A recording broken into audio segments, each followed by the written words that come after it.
Hello everyone, welcome to success with Rai academy. 17 June 2023 के दैनिक जागरण के राष्ट्रीय संस्करण को आज के इस वीडियो में हम डिस्कस करेंगे।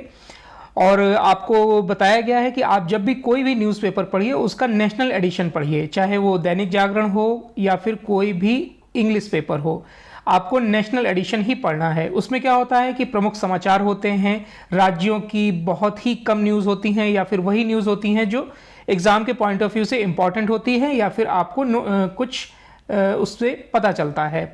तो जब भी पढ़िए राष्ट्रीय संस्करण पढ़िए। अब आज है 17 जून, तो 17 जून के दैनिक जागरण के हम राष्ट्रीय संस्करण को डिस्कस करेंगे। और यहां पर सबसे पहली न्यूज़ जो ली गई है वो है नेहरू संग्रहालय का नाम बदला गया है। कांग्रेस भाजपा में इस बात को लेकर घमासान हो गया है। आपको पता होगा कि किस तरीके से कई राज्यों के भी नाम राज्यों में जगहों के नाम बदले जा रहे हैं, जिसमें खास तौर पर उत्तर प्रदेश है जहां पर कई नाम बदले गए हैं। जैसे इलाहाबाद को प्रयागराज किया गया है और मुगल सराय को पंडित दीनदयाल उपाध्याय किया गया है। इस तरीके से कई नाम बदले जा रहे हैं। उसके बाद अब ये जो नेहरू संग्रहालय है जो नई दिल्ली में स्थित है 3 मूर्ति भवन में, उसका नाम चेंज कर दिया गया है और उसका नाम रख दिया गया है प्रधानमंत्री संग्रहालय एवं सोसाइटी। नेहरू संग्रहालय है क्या? देखिए, नेहरू संग्रहालय एक स्मारक है और ये एक तरीके से एक लाइब्रेरी आप कह सकते हैं, जहाँ पर भूतपूर्व प्रधानमंत्रियों के बारे में और देश के बारे में एक नॉलेज दी जाती है। उसी में नेहरू संग्रहालय की स्थापना की गई थी। नेहरू संग्रहालय की जो स्थापना की गई थी, ये की गई थी 14 नवंबर 1964 को, 1964 में हमारे पहले प्रधानमंत्री पंडित जवाहरलाल नेहरू की मृत्यु पर। अब इसका नाम बदल दिया गया है और केंद्र सरकार की ओर से जो जारी आधिकारिक वक्तव्य है उसमें नाम बदलने की जरूरत को भी बताया गया है। इसमें बताया गया है कि जो 21 अप्रैल 2022 से 3 मूर्ति स्टेट के सभी प्रधानमंत्रियों से जुड़ा संग्रहालय आम जनता के लिए खोल दिया गया है। अब यह सिर्फ पहले प्रधानमंत्री जो हमारे हैं जवाहरलाल नेहरू तक ही सीमित नहीं होगा। देखिए, प्रधानमंत्री संग्रहालय जो बेसिकली होता है वो सभी प्रधानमंत्रियों के लिए सेम होता है, तो इसमें किसी एक का नाम देकर इसको नहीं रखा जा सकता था। जो हमारे रक्षा मंत्री हैं राजनाथ सिंह, उन्होंने ये बताया कि इसमें सभी प्रधानमंत्रियों के बारे में बताया जाएगा, जिसमें कोई भी प्रधानमंत्री हो, इसलिए सिर्फ एक का नाम देना यहाँ पर उचित नहीं होगा। और इसमें यह भी बताया गया है कि अब ये आम जनता के लिए ओपन कर दिया गया है। और जैसे कि इंद्रधनुष में कोई भी एक रंग इंपॉर्टेंट नहीं होता है, सभी रंग मिलकर इंद्रधनुष की सुंदरता को बढ़ाते हैं, उसी तरीके से नेहरू संग्रहालय में सभी प्रधानमंत्रियों के बारे में समान रूप से बताया जाएगा, तभी इसका जो इसकी सुंदरता है वो निखर कर आएगी। अब इसमें एक इंपॉर्टेंट फैक्ट्स ये है, आप जान लीजिए कि भारत का सबसे बड़ा पुस्तकालय कहां पर स्थित है। भारत का सबसे बड़ा पुस्तकालय कोलकाता में स्थित है और 1948 में इसकी स्थापना की गई थी। इंपीरियल लाइब्रेरी अधिनियम 1948 के तहत इसे पारित किया गया था। आपको पता होगा कि आरबीआई का नाम भी पहले इंपीरियल बैंक ऑफ इंडिया ही था। चलिए नेक्स्ट न्यूज पर आते हैं। अमरनाथ यात्रा को निशाना बनाने का षड्यंत्र नाकाम, 5 विदेशी आतंकी ढेर। अब देखिए, लगातार जो आतंकी घुसपैठ की कोशिश हो रही थी उसमें कल 5 आतंकवादी सफल हुए। कश्मीर के कुपवाड़ा जिले में उन्होंने लगभग रात में 1 बजे जो हमारी एलओसी है उसको क्रॉस किया और जो सघन तलाशी अभियान चल रहा था उसी के तहत इनको पहले वार्निंग दी गई हथियार डालने की। जब इन्होंने वार्निंग को नज़रअंदाज करते हुए सैनिकों पर यानी कि इंडियन आर्मी पर फायरिंग करी, उसके बाद जवाबी कार्रवाई हुई। 1 बजे से लेकर रात के लगभग 4:30 बजे तक ये फायरिंग चलती रही और जब ये फायरिंग शांत हुई लगभग 5:30 से 6 बजे जब भारतीय सेना उनकी तरफ बढ़ी तो उन्होंने 5 जो घुसपैठिए थे, विदेशी घुसपैठिए थे, उनको मृत पाया और बहुत गोलियां उनको लगी हुई थी। उनके पास से भारी मात्रा में हथियार, आप देख सकते हैं यहाँ पर पिक में दिखाया गया है, हथियार बरामद हुआ है।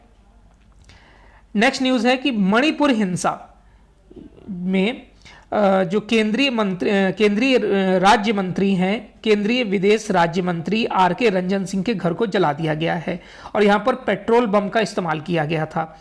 केंद्रीय विदेश राज्य मंत्री केरल में एक यात्रा पर थे। जैसे ही उनको ये पता चला कि उनके घर को आग के हवाले कर दिया गया है, उन्होंने तुरंत अपनी यात्रा को रद्द किया और वो इम्फाल के लिए चले गए, यानी कि मणिपुर की राजधानी इम्फाल में इनका घर है। हम मैप के माध्यम से समझते हैं। अब देखिए, ये है इंडिया का मैप और हम इसमें मणिपुर के बारे में जानेंगे। देखिए, ये है मणिपुर,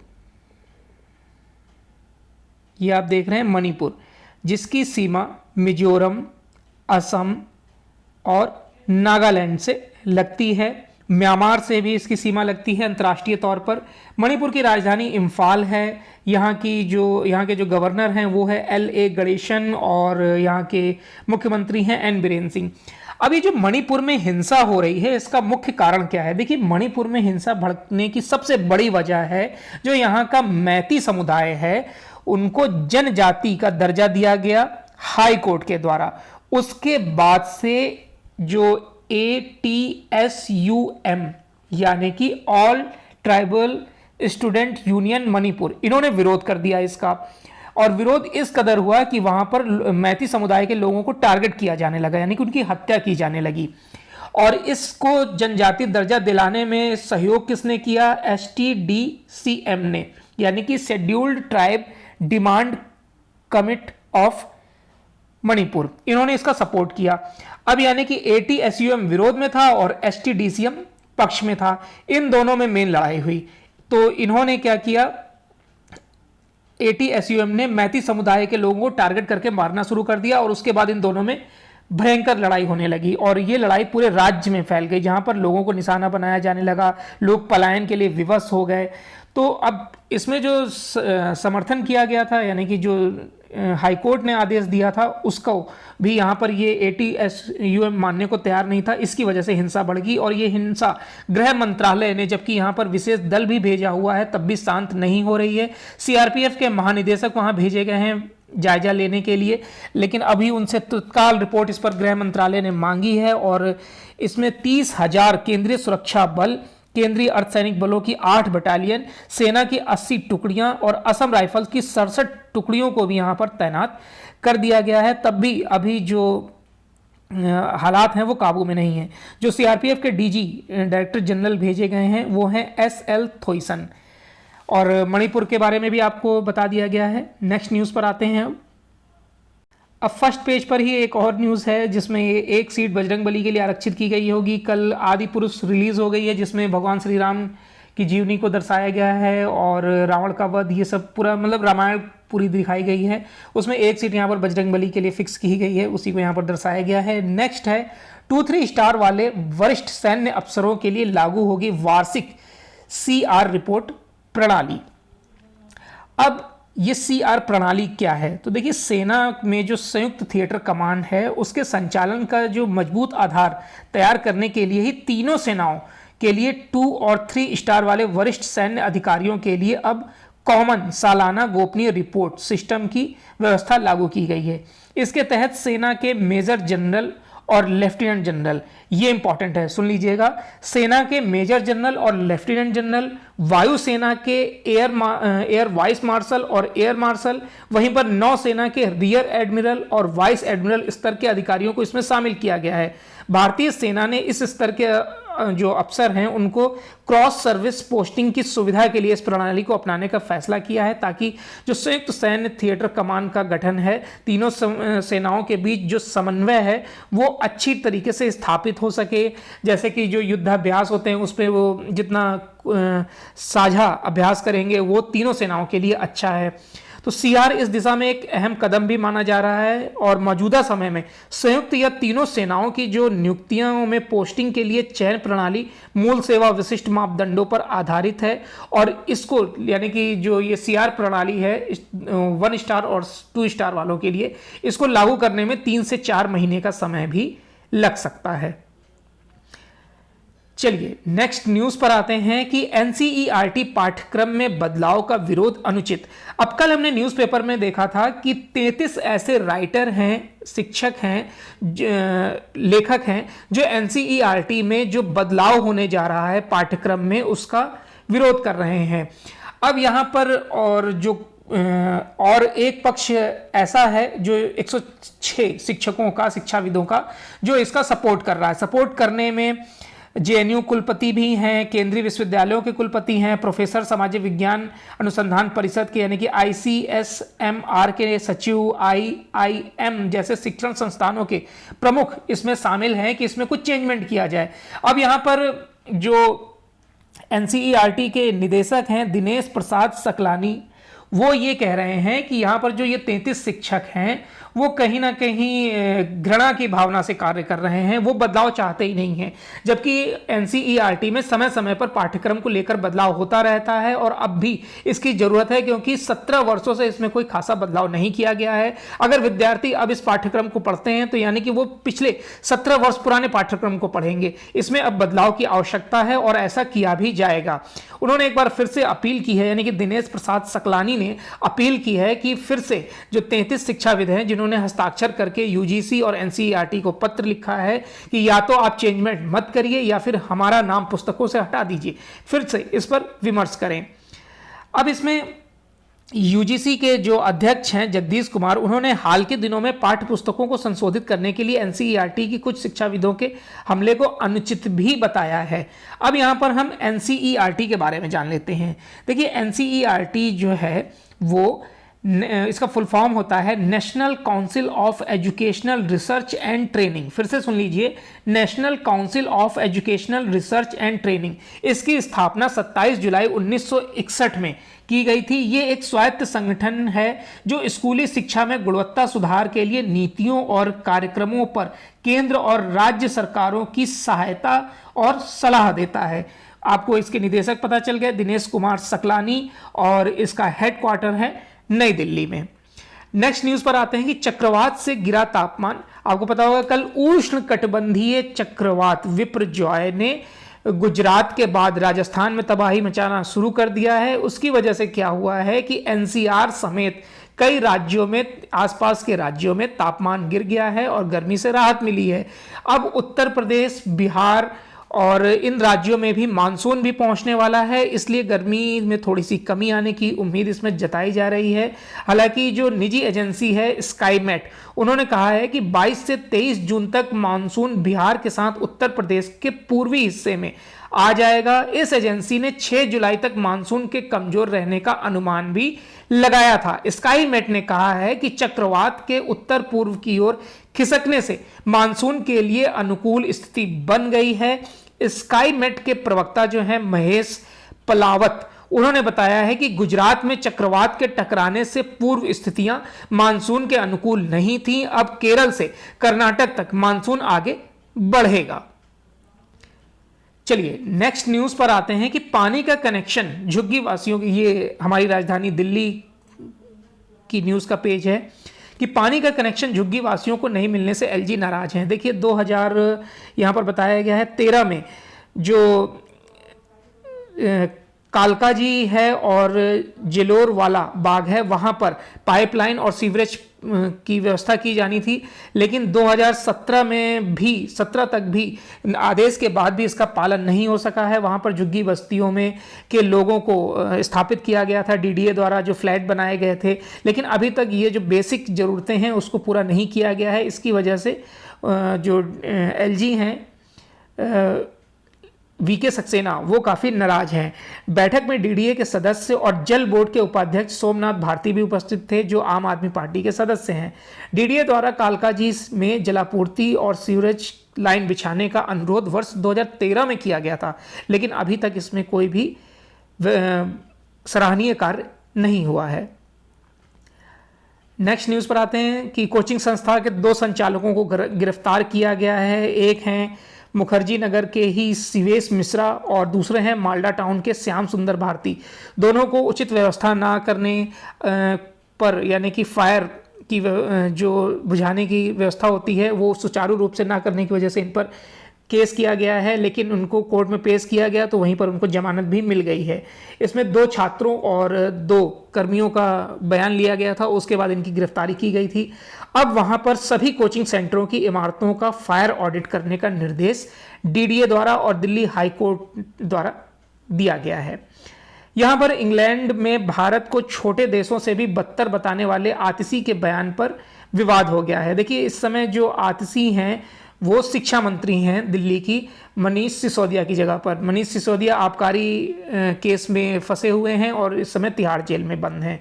आतिशी ने इंग्लैंड में एक भाषण में ये चीज़ बोली कि जीडीपी तो भारत की अच्छी बताई जाती है कि G20 से भी देशों से भी अच्छी भारत की जीडीपी है, लेकिन अगर हम असली फैक्ट की बात करें तो देश की जो स्थिति है, जो एक प्रमुख सूचकांक होता है मानव विकास सूचकांक, उसमें भारत 191 देशों में 132वें नंबर पर है, जबकि भूटान, बांग्लादेश, पाकिस्तान, श्रीलंका, इनकी रैंकिंग भारत से कहीं अच्छी है। तो हम भारत को अच्छा कैसे मान सकते हैं, जहां पर अरबपति तो बढ़ते जा रहे हैं और दूसरी तरफ भूखे लोगों का आंकड़ा भी बढ़ते जा रहा है।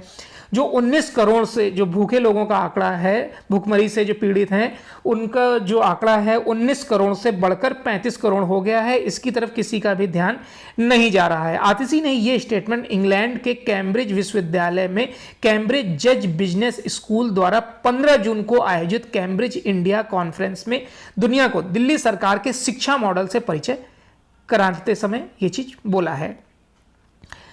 अब ये पॉलिटिकल है कि यहाँ पर कांग्रेस को झूठा और आतिशी के बयान को झूठा बताया गया है। ये न्यूज़ देख लेते हैं कि नजफगढ़ ड्रेन से पहले यमुना में चलेगी नाव। अब यहाँ पर 11 किलोमीटर नाव चलाने की बात हो रही है। राजधानी में नजफगढ़ ड्रेन से पहले यमुना नदी में नाव चलेगी। इसके लिए नेवी की नाव पहले ही आ चुकी है और ट्रायल की तैयारियां भी चल रही हैं। इसका पहला रूट सिग्नेचर ब्रिज से लेकर आरटीओ बैराज होगा। ट्रायल के बाद ही यह तय होगा कि इस पर कितना सामान ढोया जाएगा या फिर सवारियों को ढोया जाएगा। एलजी वीके सक्सेना कई माह से नजफगढ़ ड्रेन और यमुना की सफाई कराकर उसमें नाव चलाने की संभावना तलाश रहे थे। जब दिल्ली सरकार ने इसके लिए बजट देने से मना कर दिया तो एलजी जो हैं उन्होंने वीके सक्सेना ने नेवी से सहयोग मांगा। नेवी ने उनके आग्रह को एक्सेप्ट किया, स्वीकार किया और 11 मीटर लंबी एक नाव को ट्राला पर लादकर सड़क मार्ग के जरिए कोच्चि से दिल्ली तक भेज दिया। अब 25 मई से 3 जून तक उसको टाइम लगा पहुंचने में। फिर जो वहां पर टीम पहुंची, वहां उन्होंने सर्वे किया और सर्वे में ये आया कि यमुना में नाव के लिए निर्बाध परिचालन के लिए पानी की जो न्यूनतम गहराई है लगभग 2 मीटर होनी चाहिए और अभी कहीं कहीं पर 0.9 मीटर है तो कहीं पर 4 मीटर है। अब इस 11 किलोमीटर के रास्ते को पहले तो नाव चलाने के लिए सुगम बनाया जाएगा, उसके बाद नाव को चलाकर और संभावनाएं इसमें तलाशी जाएंगी। नेक्स्ट न्यूज़ है कि AI/ML मॉडल से होगी मानसून की सही भविष्यवाणी। अब देखिए, आईआईटी दिल्ली ने मानसून की भविष्यवाणी के लिए आर्टिफिशियल इंटेलिजेंस यानी कि मशीन लर्निंग AI/ML मॉडल विकसित किया है। इसके जरिए महीनों पहले से ही मानसून की जानकारी हो जाएगी। उसके हिसाब से सरकार मानसून के असर और कृषि क्षेत्र को लेकर अपनी नीतियां बना सकती है। इसे राज्य स्तर पर उपयोग की योजना भी है। इसके जरिए मौसम विभाग की तुलना में 60% तक सटीक भविष्यवाणी करने का दावा किया गया है। अध्ययन करके इस वर्ष मानसून के सामान्य रहने का अनुमान भी लगाया गया है। ये न्यूज़ हमारे मतलब की नहीं है। नेक्स्ट न्यूज़ पर आते हैं कि वैश्विक खाद्य सुरक्षा के लिए मोदी ने किसानों को सशक्त बनने पर जोर दिया है। अब यहाँ पर वर्चुअल तौर पर प्रधानमंत्री नरेंद्र मोदी जो कृषि मंत्री G20 के कृषि मंत्रियों का सम्मेलन था उसको नई दिल्ली में संबोधित कर रहे थे। हैदराबाद में ये हो रहा था और प्रधानमंत्री नई दिल्ली में थे। वर्चुअल तौर पर इसको संबोधित किया गया। उन्होंने बताया कि जो दुनिया भर के 2.5 अरब से अधिक लोगों की आजीविका का साधन है कृषि और 60% से अधिक नौकरियां भी देता है कृषि क्षेत्र। अगर हम सिर्फ जीडीपी की बात करें तो लगभग 30% हिस्सा सिर्फ कृषि का ही है। फिर भी चुनौतियों का अंबार इस सेक्टर पर है। आप भी जानते होंगे कि किसानों की हालत किस तरीके से बद से बदतर होती जा रही है। वैश्विक खाद्य सुरक्षा के लिए हमें सामूहिक विमर्श की जरूरत है। कृषि क्षेत्र में किसानों को समृद्ध करना होगा, टेक्नोलॉजी को अपनाना होगा, वीडियो कॉन्फ्रेंसिंग के माध्यम से ये बातें कही गई हैं। किसानों को डिजिटल प्रौद्योगिकी के साथ ही सशक्त बनाना होगा, कृषि समाधान को किफ़ायती बनाने और अन्न की बर्बादी कम करने की आवश्यकता है। इसके लिए छोटे किसानों पर केंद्रित सतत और समावेशी खाद्य प्रणाली तैयार करने के तरीके भी खोजने होंगे। आपको पता होगा कि G20 की अध्यक्षता भारत को 1 दिसंबर 2022 से 30 नवंबर 2023 तक मिली है। G20 के बारे में हम थोड़ा सा जान लेते हैं। देखिए, G20 जो समूह बनाया गया था, ये समूह मुख्य रूप से ग्लोबल इकोनॉमिक, आर्थिक स्थिरता, जलवायु परिवर्तन के मुद्दे और सतत विकास के लिए लक्ष्य के लिए बनाया गया था। यानी कि जो 20 आर्थिक शक्तियां हैं उनका ये समूह है, जिसमें भारत भी है। अब कौन कौन से देश हैं इसमें, ये जान लेते हैं। इसमें 19 देश हैं और एक यूरोपियन यूनियन है। तो इसमें है अर्जेंटीना, ऑस्ट्रेलिया, ब्राज़ील, कनाडा, चीन, European union, France, Germany, Bharat, Indonesia, Italy, Japan, Mexico, रूस, सऊदी अरब, दक्षिण अफ्रीका, दक्षिण कोरिया, तुर्की, यूनाइटेड किंगडम और अमेरिका शामिल हैं। अब इसमें साझा घोषणा पत्र, कोई भी मीटिंग होती, जैसे कृषि मंत्रियों का जो सम्मेलन हुआ है उसके बाद एक साझा पत्र जारी किया जाता है। लेकिन लगभग 2 गुट नज़र आ रहे हैं। जिस एक गुट में जिस तरीके से रूस है, चीन है, इन लोगों ने एक गुट बना रखा है और दूसरी तरफ अमेरिका, ब्रिटेन है। तो एक तरीके से गुटबाजी की वजह से ही कोई भी साझा घोषणा पत्र जारी नहीं हो पा रहा है। ये दिक्कतें आ रही हैं रूस और यूक्रेन के युद्ध की वजह से। तो आपको G20 के देश और उसका उद्देश्य के बारे में पता चल गया। अब आपको यह भी पता होना चाहिए कि G20 की जो अध्यक्षता भारत कर रहा है उसकी थीम क्या रखी गई है। उसकी थीम रखी गई है वसुदैव कुटुंबकम। ये भी इंपॉर्टेंट है, याद रखिएगा। भारत और अमेरिका के बीच संबंधों का भविष्य तय करेगी मोदी की यात्रा। अब जो प्रधानमंत्री मोदी की 21 जून को संयुक्त राष्ट्र जो अमेरिका की यात्रा होने वाली है, 3 दिवसीय यात्रा होगी, उसमें कई ऐसे मुद्दे उठाए जाएंगे और कई ऐसे समझौते होने की उम्मीद है जो भारत के लिए मील का पत्थर साबित हो सकते हैं। कल भी हमने डिस्कस किया था कि किस तरीके से इसमें एक ड्रोन का आयात किया जाएगा। प्रीडेटर नाम का जो ड्रोन होगा उसका आयात होगा अमेरिका से, और ये लगभग 24,000 करोड़ रुपए का लेन देन है, यानी कि खरीदारी होगी इसकी।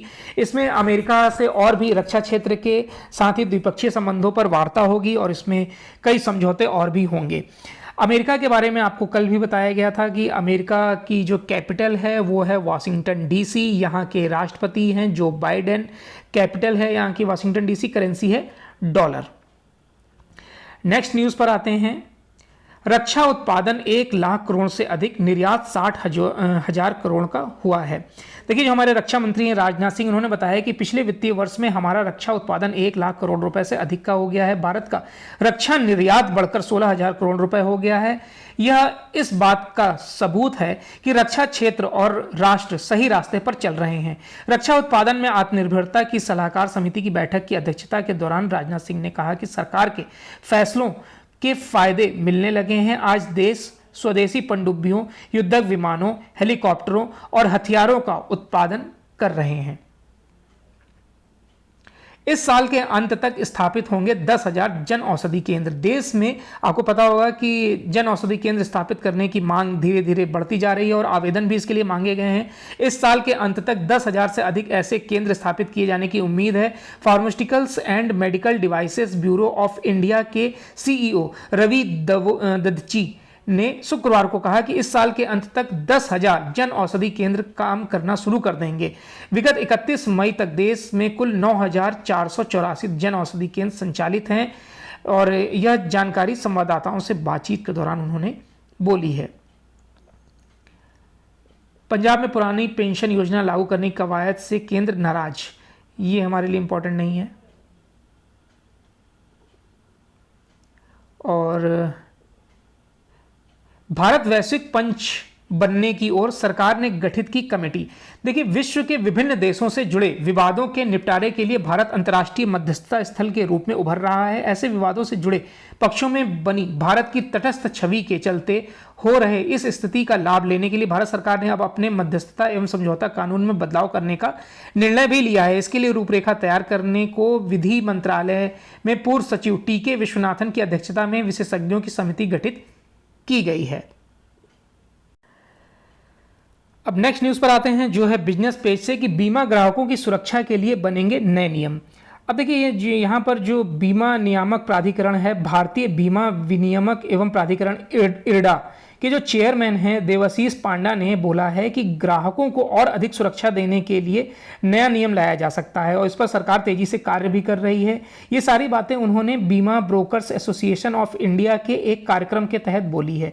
उन्होंने बोला कि पॉलिसी धारकों की रक्षा करना और उनके इंश्योरेंस से जुड़ी शिकायतों को दूर करने के लिए कमेटी बनाई जा रही है जो मजबूती से कार्य करे। उन्होंने ग्राहकों से बीमा दावों के बिल्कुल सुगम करने के लिए इरडा बीमा के पूरे इकोसिस्टम को ही चेंज करने की बात की है। इसके लिए वो कई बैठकें कर रहे हैं, कई इसमें योजनाएं बनाई जा रही हैं। शिकायत कमेटी को मजबूत बनाने और ग्राहकों को बिना किसी खर्चे के अपनी जो दावे हैं उनके निपटान के लिए भी जल्द से जल्द एक सिस्टम बनाया जाए, इस पर कार्य तेजी से किया जा रहा है। अब इसमें बीमा सुगम पोर्टल एक लॉन्च करने की बात कही जा रही है। सबसे पहले हम इरडा के बारे में जान लेते हैं। देखिए, इरडा का फुल फॉर्म सबसे पहले आप जानिए कि इसका फुल फॉर्म होता है insurance regulatory and development authority of India. जिस तरीके से आरबीआई सभी बैंकों की निगरानी करता है, वैसे ही सभी इंश्योरेंस सेक्टर की निगरानी इरडा करता है। इरडा का फुल फॉर्म आपको पता चल गया। और ये भारत सरकार द्वारा एक प्राधिकरण है और इसका जो मोटिव है वो पॉलिसी धारकों के हितों की रक्षा करना है, बीमा उत्पादों का क्रमबद्ध विनिमय करना है, संवर्धन करना है। इसका हेडक्वार्टर हैदराबाद में है। आर.एन. मल्होत्रा समिति की सिफारिश पर इसकी स्थापना की गई थी और ये सिफारिश की गई थी 9 जनवरी 1994 को। और आर.एन. मल्होत्रा समिति ने करी थी कि एक ऐसा निकाय होना चाहिए जो जितने बीमा या पॉलिसी धारक हैं उनकी निगरानी कर सके और पॉलिसी धारकों की जो पॉलिसी हैं उनकी रक्षा कर सके। उसके बाद ही अप्रैल 2000 में इसको लागू कर दिया गया था, यानी कि इरडा अस्तित्व में आ गया था। इरडा के अगर हम पैनल की बात करें तो इसमें एक अध्यक्ष होता है, 5 पूर्णकालिक सदस्य होते हैं और 4 अंशकालिक सदस्य इसमें होते हैं। तो ये मेन काम जो होता है, जैसे बैंकों के लिए आरबीआई है, वैसे ही इंश्योरेंस सेक्टर के लिए इरडा है। अब इस न्यूज़ पर आते हैं कि देखिए, एक पोर्टल लॉन्च करने की बात करी गई है कि बीमा सुगम। अब ये पोर्टल जो होगा, जैसे कि आपने पॉलिसी बाजार देखा होगा, उसमें बाइक की, कार की या फिर हेल्थ इंश्योरेंस की आपको कई ऑप्शंस मिल जाते हैं। वैसे ही बीमा सुगम करके एक पोर्टल लॉन्च किया जाएगा जिसमें सभी एक मतलब सरकारी पोर्टल होगा और पॉलिसी बाजार का आप ऑप्शन मान सकते हैं। इसमें सभी पॉलिसियां होंगी, आप वहां से चुन सकते हैं, शिकायतें कर सकते हैं जिसका निवारण किया जाएगा। मतलब उस पोर्टल पर ग्राहक पॉलिसी खरीद भी सकते हैं और अपनी समस्याओं का निवारण भी पा सकते हैं। तो इसमें अभी कार्य चल रहा है, कौन कौन सी अभी इसमें ज़रूरतें हैं उसको पूरा किया जा रहा है। उसके साथ ही हेल्थ क्लेम्स एक्सचेंज भी बनाने पर जोर दिया जा रहा है।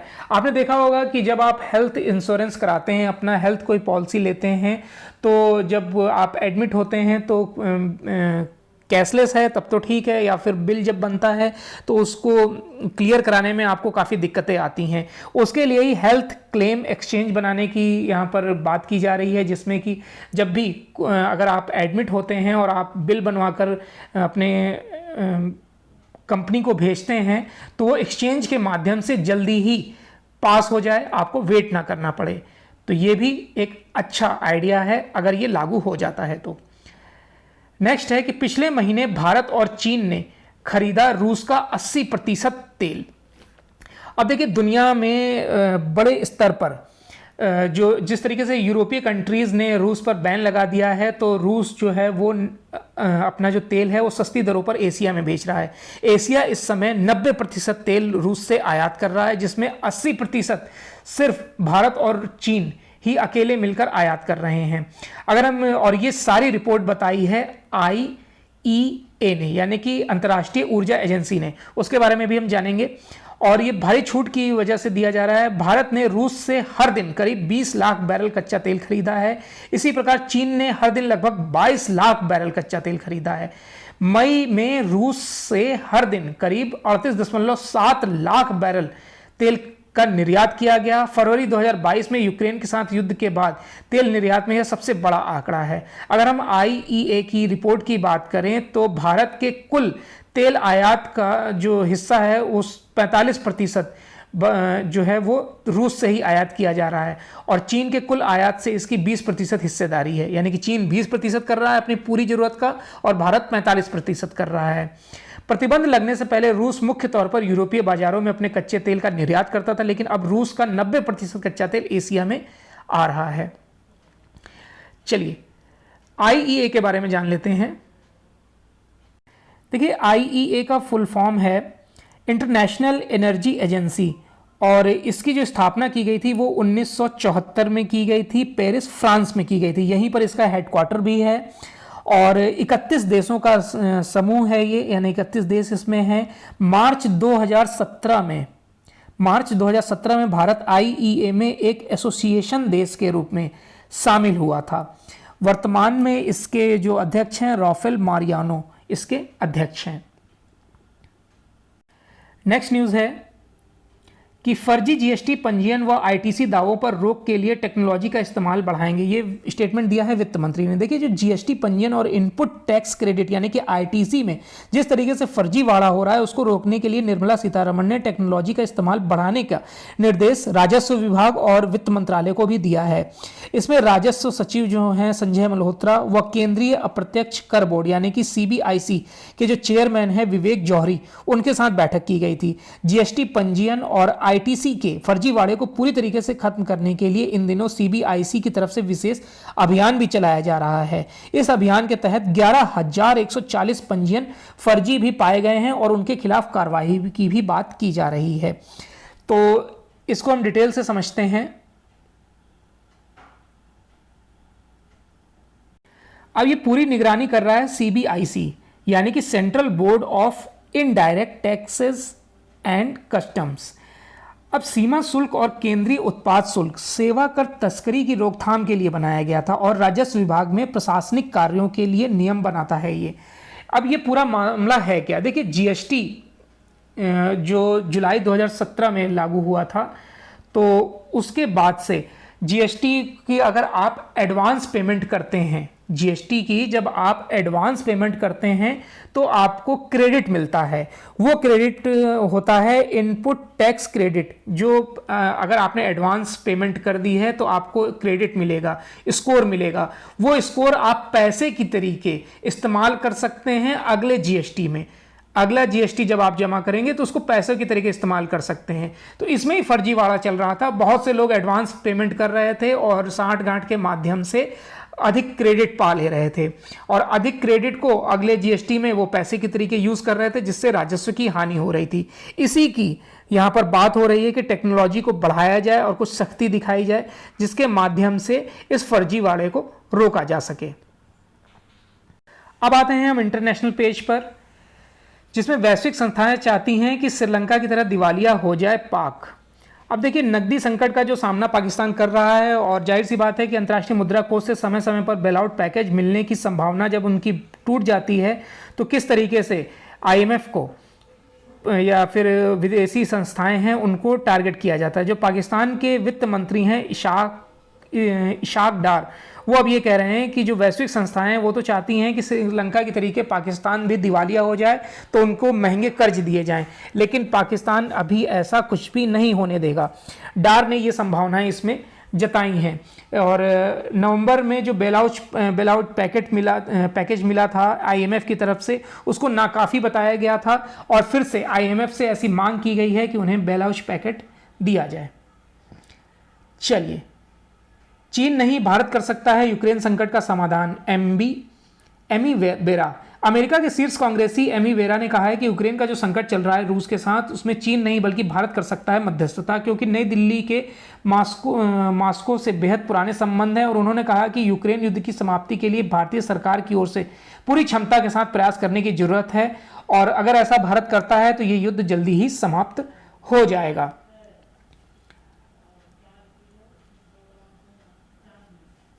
मुक्त हिंद प्रशांत क्षेत्र के लिए भारत अहम, अमेरिकी विदेश मंत्रालय। देखिए, अमेरिका का जो विदेश मंत्रालय है उन्होंने कहा है कि मुक्त हिंद प्रशांत क्षेत्र में भारत की अहम भूमिका है। चीन के बढ़ते दबाव को कम करने के लिए जरूरत है कि भारत इसमें बेहद महत्वपूर्ण भूमिका निभाए। विदेश मंत्रालय के प्रवक्ता जो मैथ्यू मिलर हैं, उन्होंने ये महत्वपूर्ण बात बोली है। उन्होंने वीजा मुद्दे पर कहा कि अमेरिकी काउंसलर टीम का प्रयास है कि जहां तक हो सके अधिक से अधिक वीजा को प्रोसेस किया जाए और यह दोनों सरकार की प्राथमिकता भी है। अब देखिए, हिंद प्रशांत क्षेत्र में आपको पता होगा कि चीन के दबदबे को कम करने के लिए ही क्वाड संगठन का निर्माण किया गया था, जिसमें कि जापान, अमेरिका, ऑस्ट्रेलिया, भारत शामिल हैं।